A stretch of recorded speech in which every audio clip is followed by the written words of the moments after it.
En 2017, Camille Genot a rejoint le casting de Demain nous appartient. L'actrice a décroché à l'époque le rôle de Sarah, laquelle a évolué sur nos écrans de lycéenne à policière.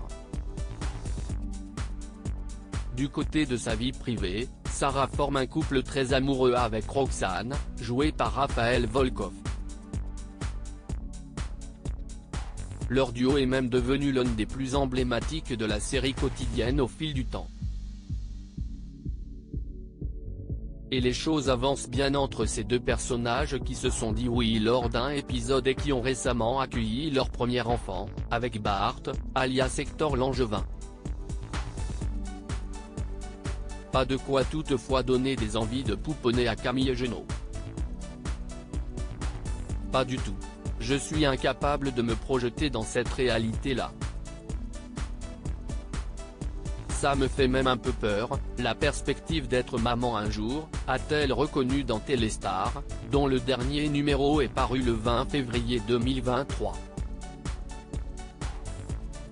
La jeune actrice de 26 ans demeure néanmoins très heureuse de pouvoir porter à l'écran une telle histoire. Je suis fier d'incarner ce couple. Ce sont deux femmes mais on ne fait pas toute une histoire.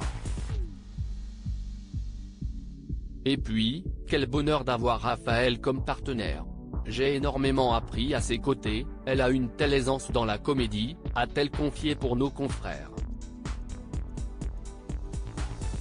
Ce qui est très compliqué pour Camille Genot en jouant Sarah. Camille Genot est d'autant plus reconnaissante d'avoir obtenu le rôle de Sarah dans Demain nous appartient, qu'elle a le sentiment de parler à beaucoup de femmes à travers lui.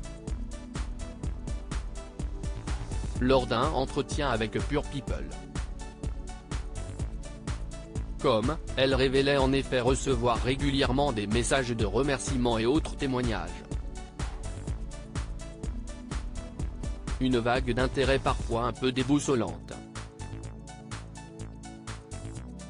J'ai eu beaucoup de questions de jeunes femmes qui se demandaient comment faire leur coming out auprès de leur famille. Et ça, si est très compliqué parce que moi je ne suis pas à leur place, dans leur situation, avec leur famille, et tu ne peux pas vraiment donner de conseils parce que ça reste très personnel. Je suis très touché de voir qu'on est pris en exemple. Mais si est très compliqué pour pas mal de personnes, notamment des jeunes qui le vivent très mal. Et je pense qu'il ne faut pas oublier ça non plus, nous déclarait-elle avec empathie.